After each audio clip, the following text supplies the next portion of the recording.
வணக்கம். இது யூரோப் தமிழின் மதிய நேர பிரதான செய்திகளுடன் இணைந்திருக்கும் நான் நோமிகா சாந்தகுமார். விரிவான செய்திகளுக்கு செல்லும் முன்னராக முதலில் தலைப்புச் செய்திகள். தொடரும் அடாவடி. தையிட்டி விகாரைக்காக அபகரிக்கப்பட்ட காணிகளை விட முடியாது. கல்வி அமைச்சர் ஹரணி அமரசூரிய உடனடியாக பதவி விலக வேண்டும். சத்தியாகிரக போராட்டத்தில் குதித்த முன்னாள் அமைச்சர் விமல் வீரவன்ச. ரணிலை காப்பாற்றிய 5 வைத்தியர்களுக்கு புதிய சிக்கல். செம்மணி படுகொலை விவகாரத்தை கழுவிவிடவே அரசு முயற்சிக்கின்றது. சோமரத்ன ராஜபக்ஷ குற்றச்சாட்டு.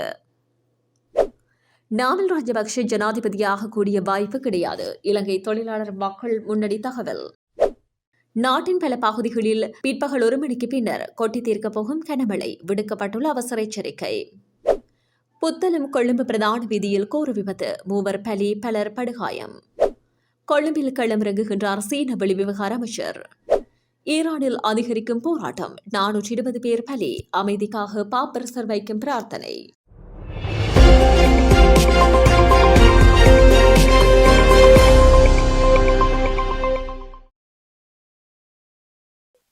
இனி தொடர்பான விரிவான செய்திகள். தையிட்டியில் தேச விகாரை அமைப்பதற்காக ஆக்கிரமிக்கப்பட்ட பொதுமக்களின் காணிகளை விடுவிப்பதற்கு தேச விகாரையின் விகாராதிபதியும் பௌத்த சாசன அமைச்சின் பிரதிநிதிகளும் திட்டவட்டமாக மறுத்துள்ளனர். இதற்கமைய திச விகாரைக்காக ஆக்கிரமிக்கப்பட்ட காணிகள் தொடர்பில் தீர்மானிப்பதற்காக விசேட குழு ஒன்று அமைக்கப்பட்டிருந்தது.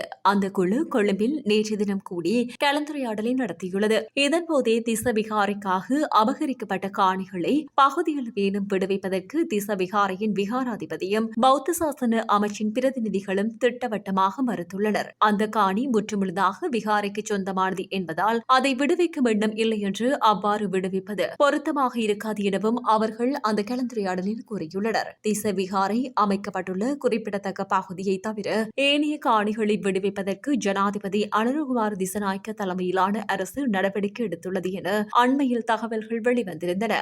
விடுவிப்புக்காக காணி அளவீடுகள் இடம்பெறுகின்றன என்றும் கூறப்பட்டது. இவ்வாறான நிலையிலேயே பகுதியளவேனும் காணிகளை விடுவிப்பதற்கு தற்போது திட்டவட்டமாக மறுக்கப்பட்டுள்ளது. யாழ்ப்பாணம் மாவட்ட செயலாளர், தெல்லிப்பளை பிரதேச செயலாளர், பௌத்த சாசன அமைச்சக அதிகாரிகள் உள்ளிட்ட பலர் இந்த கலந்துரையாடலில் கலந்து கொண்டனர் என்பதும் குறிப்பிடத்தக்கது. முன்னாள் அமைச்சர் விமல் வீரவன்ச இன்றைய தினம் முதல் தொடர்ச்சியான சத்தியாகிரக போராட்டத்தை ஆரம்பித்துள்ளார். இந்த நிலையில் கல்வி அமைச்சுக்கு முன்பாக விமல் வீரவன்ச இன்று காலை முதல் சத்தியாகிரக போராட்டத்தில் ஈடுபட்டு வருகின்றார். புதிய கல்வி சீர்திருத்தங்களை உடனடியாக மீளப்பெறுமாறு வலியுறுத்தியும் அதற்கு பொறுப்பேற்று கல்வி அமைச்சர் பதவி விலக வேண்டும் என கோரியும் கல்வி அமைச்சருக்கு முன்னால் தொடர் சத்தியாகிரக போராட்டத்தை முன்னாள் அமைச்சர் விமல் வீரவன்ச ஆரம்பித்துள்ளார். முன்னாள் ஜனாதிபதி ரணில் விக்ரமசிங்க கொழும்பு தேசிய வைத்தியசாலையில் அனுமதிக்கப்பட்டிருந்த போது அவருக்கு சிகிச்சை அளித்த மருத்துவர்களிடம் குற்றப்புலனாய்வு துறையினர் தீவிர விசாரணைகளை நடத்தியுள்ளதாக தகவல்கள் வெளியாகியுள்ளன.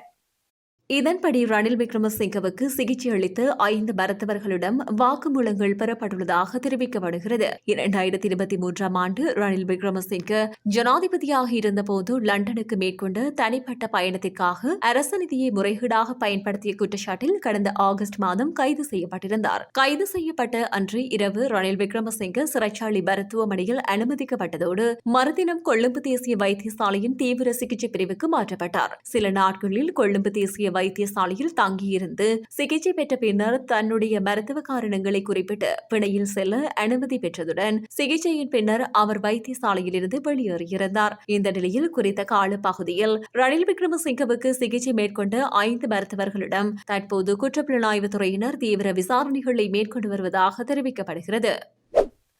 காணாமல் போனோர் பற்றிய பணிமனையினர் செம்மணி படுகொலை தொடர்பில் விரிவான விசாரணைகளை மேற்கொள்ளாமல் காணாமல் போனோர்களில் சிலரின் குடும்பங்களுக்கு இழப்பீட்டுத் தொகையை வழங்கி அந்த விவகாரத்தை முடிவுக்கு கொண்டு வந்து கைகழுவி விடுவதற்கு முயற்சிக்கின்றார் என கிருஷாந்தி குமாரசுவாமி படுகொலை வழக்கில் நீதிமன்றில் தண்டனை வழங்கப்பட்ட லான்ஸ் கேப்ரல் சோமரத்ன ராஜபக்ச குற்றம் சாட்டியுள்ளார்.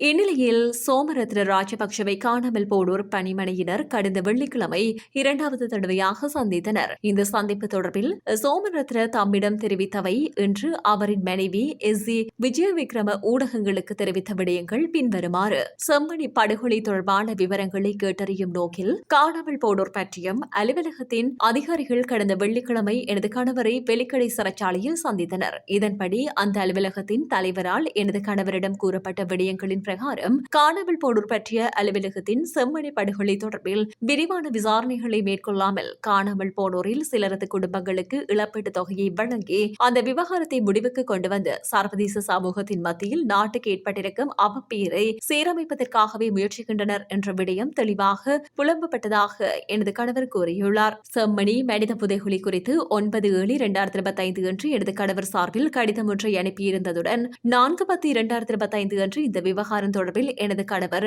அவரது சட்டத்திறனியூடாக சத்திய கடிதாசி ஒன்றையும் வழங்கியிருந்தார்.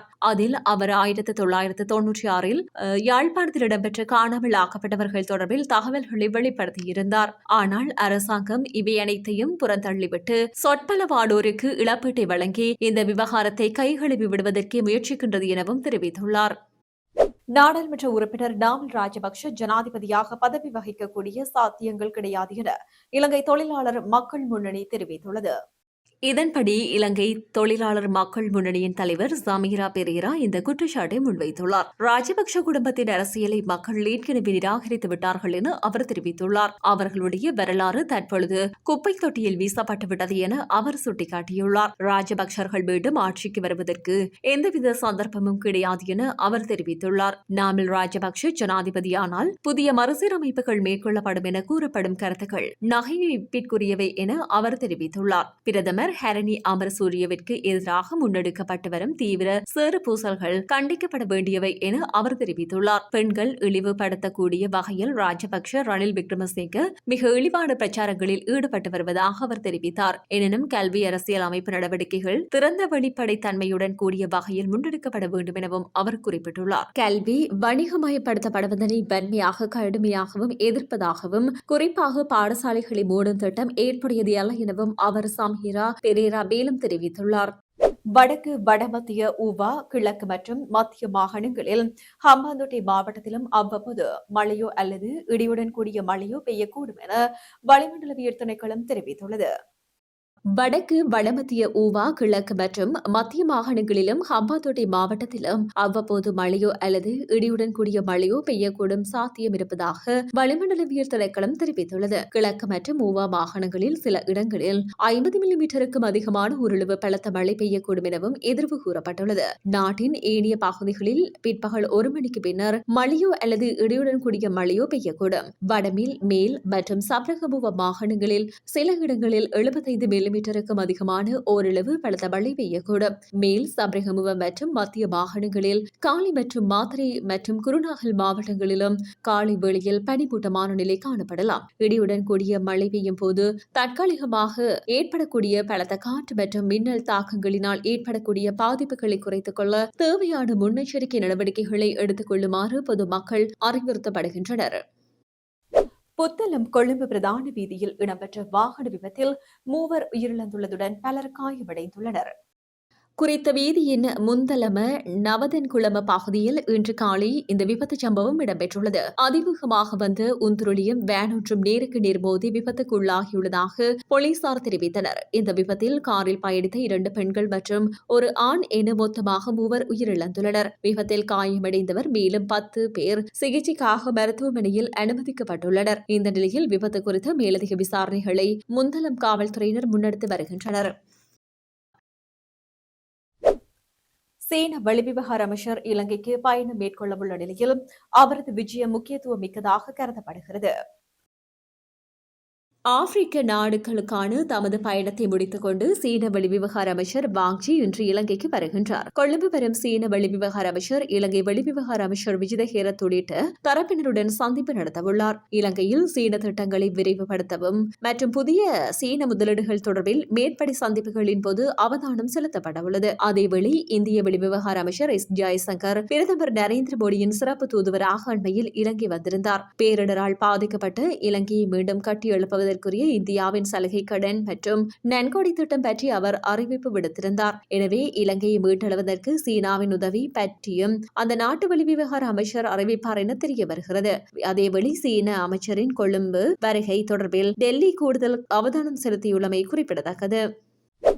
கிளிநொச்சி மின்சார வாரிய சுற்றுலா விடுதியில் புதையல் தோண்டிய குற்றச்சாட்டில் 4 நபர்கள் கைது செய்யப்பட்டுள்ளதாக தெரிவிக்கப்பட்டுள்ளது. குறித்த சம்பவம் நேற்றைய தினம் மதியம் 12:45 அளவில் இடம்பெற்றதாக தெரிய வருகிறது. கிளிநொச்சி அறிவியல் நகர் சிறப்பு அதிரடிப்படை முகாமின் DRL அத்தகோர்ல அதிகாரி உள்ளிட்ட அதிகாரிகள் குழுவினருக்கு கிடைக்கப்பட்ட ரகசிய தகவலின் அடிப்படையில் விசேட சுற்றிவளைப்பு நடவடிக்கைகள் மேற்கொள்ளப்பட்டது. இதன்போது விடுதி பகுதியில் புதையல் தோண்டிக் கொண்டிருந்த அனுராதபுரம் மின்சார வாரியத்தில் பணியாற்றும் 4 ஊழியர்கள் கைது செய்யப்பட்டுள்ளதுடன் புதையல் தோண்டுவதற்கு பயன்படுத்திய பொருட்களும் மீட்கப்பட்டுள்ளன. கைது செய்யப்பட்ட சந்தேக நபர்கள் அரசு நிலத்தில் புதையல் தோண்டும் நோக்கத்திற்கு உரிமம் இல்லாமல் அகழ்வாராய்ச்சி செய்தல், அரச சொத்தை தவறாக பயன்படுத்துதல் என்னும் குற்றச்சாட்டுகளின் கிளிநொச்சி போலீஸ் நிலையத்தில் ஒப்படைக்கப்பட்டுள்ளனர். மேலும் இதேவேளை சந்தேக நபர்கள் விசாரணைகளின் பின் கிளிநொச்சி மாவட்ட நீதிமன்றத்தில் ஒப்படைக்கப்பட்டுள்ளமை குறிப்பிடத்தக்கது. ஈரான் நாட்டில் அதிகரித்துள்ள பணவீக்கம், அத்தியாவசிய பொருட்களின் விலைவாசி உயர்வு மற்றும் பொருளாதார தேக்கநிலை உள்ளிட்டவற்றால் அங்கு பெரும் பதட்டமான சூழ்நிலை உருவாகி போராட்டம் வெடித்து வருகிறது. கடந்த ஆண்டு டிசம்பர் மாதம் 28ஆம் தேதி தொடங்கிய மக்களின் போராட்டம் ஈரானின் 31 மாகாணங்களில் 100 நகரங்களில் 15 நாட்களாக நீடித்து வருகிறது. ஆர்ப்பாட்டக்காரர்களை அடக்க பாதுகாப்பு படையினரை அரசு இறக்கிவிட்டுள்ளது. இதன்படி போராட்டத்தில் ஈடுபடுபவர்கள் கைது செய்யப்பட்டு வருகின்றனர். வன்முறையை தடுக்கும் நோக்கில் நாட்டின் பல்வேறு பகுதியிலும் இணையதள சேவைகள் அரசை முடக்கி வைத்துள்ளது. சில அரசு ஊடகங்கள் மாத்திரமே செயல்பட அனுமதி கிடைத்துள்ளது. இந்த நிலையில் ஈரானில் அரசுக்கு எதிராக ஆர்ப்பாட்டத்தில் 420 பேர் பலியாகி இருக்கக்கூடும் என அமெரிக்காவை அடிப்படையாக கொண்ட மனித உரிமைகள் அமைப்பு ஒன்று அதிர்ச்சி தகவலை தெரிவித்துள்ளது. அவர்களில் 8 குழந்தைகளும் அடங்குவார்கள். போராட்டத்தில் ஈடுபட்டவர்களில் 2600 பேர் அரசால் கைது செய்யப்பட்டுள்ளனர். இந்த குழுவில் ஈரானின் அட்டார்னி ஜெனரல் முகமது மோவாஹிதி அசாத் அரசு தொலைக்காட்சியில் வெளிப்படுத்தியுள்ள அறிக்கையில் ஆர்ப்பாட்டத்தில் ஈடுபடுபவர்கள் கலகக்காரர்களுக்கு உதவுபவர்கள் அல்லது வன்முறையில் பொருட்களை சூறையாடுபவர்கள் மற்றும் பாதுகாப்பின்மை ஏற்படுத்துபவர்களுக்கு எதிராக கடுமையான விரைவான சட்ட ரீதியான நடவடிக்கை எடுக்கப்படும் என தெரிவித்தார். அந்த குற்றவாளிகள் அனைவருக்கும் ஒரே விதமான தண்டனை தான் கிடைக்கும். அவர்களுக்கு எந்தவித கருணையும் காட்டக்கூடாது என வழக்கறிஞர்களுக்கு அறிவுறுத்தல் உள்ளடக்கப்பட்டுள்ளது. ஈரானின் பதற்ற நிலைக்கு உலக நாடுகளின் தலைவர்கள் வருத்தம் தெரிவித்துள்ளனர். இந்த நிலையில் வதத்திகான் சிட்டியில் பாப்பரசர் லியோ இறைவணக்கம் நிகழ்ச்சிக்கு பின்னர் கூடியிருந்த கூட்டத்தினரின் முன் பேசும்போது ஈரான் மற்றும் சிரியா போன்ற மத்திய கிழக்கு பகுதிகளில் தொடர்ச்சியான பதற்ற நிலையால் மக்கள் பலர் பலியாகி வருகின்றனர். அவர்களுடன் என்னுடைய எண்ணங்கள் உள்ளன. ஒட்டுமொத்த சமூகத்தின் நலனுக்காக பேச்சுவார்த்தை நடைபெறும் என நம்புகின்றேன். அதற்காக வேண்டிக் கொள்கின்றேன் என தெரிவித்தார். இதேபோன்று பின்லாந்து ஜனாதிபதி அலெக்சாண்டர் ஸ்டப் கூறும்போது வன்முறையை தவிர்க்க வேண்டும் என ஈரானிய அதிகாரிகள் வலியுறுத்தினர். அயர்லாந்து, இஸ்ரேல் நாடுகளின் வெளியுறவுத்துறை அமைச்சர்களுக்கு ஈரான் சூழல் பற்றி வருத்தம் தெரிவித்துள்ளனர். செய்திகளின் நிறைவாக மீண்டும் தலைப்புச் செய்திகள். தொடரும் அடாவடி. தையிட்டி விகாரைக்காக அபகரிக்கப்பட்ட காணிகளை விட முடியாது. கல்வி அமைச்சர் ஹரணி அமரசூரிய உடனடியாக பதவி விலக வேண்டும். சத்தியாகிரக போராட்டத்தில் குதித்த முன்னாள் அமைச்சர் விமல் வீரவன்ச. ரணிலை காப்பாற்றிய 5 வைத்தியர்களுக்கு புதிய சிக்கல். செம்மணி படுகொலை விவகாரத்தை கழுவிவிடவே அரசு முயற்சிக்கின்றது. சோமரத்ன ராஜபக்ஷ குற்றச்சாட்டு. நாமல் ராஜபக்ஷ ஜனாதிபதியாக கூடிய வாய்ப்பு கிடையாது. இலங்கை தொழிலாளர் மக்கள் முன்னணி தகவல். நாட்டின் பல பகுதிகளில் பிற்பகல் 1 மணிக்கு பின்னர் கொட்டி தீர்க்கப் போகும் கனமழை. விடுக்கப்பட்டுள்ள அவசர எச்சரிக்கை. புத்தளம் கொழும்பு பிரதான வீதியில் கோர விபத்து. 3 பலி, பலர் படுகாயம். கொழும்பில் களமிறங்குகின்றார் சீன வெளிவிவகார அமைச்சர். ஈரானில் அதிகரிக்கும் போராட்டம். 420 பேர் பலி. அமைதிக்காக பாப்பரசர் வைக்கும் பிரார்த்தனை. இத்துடன் ஈரோப் தமிழின் மதிய நேர பிரதான செய்திகள் நிறைவு பெற்றன. வணக்கம்.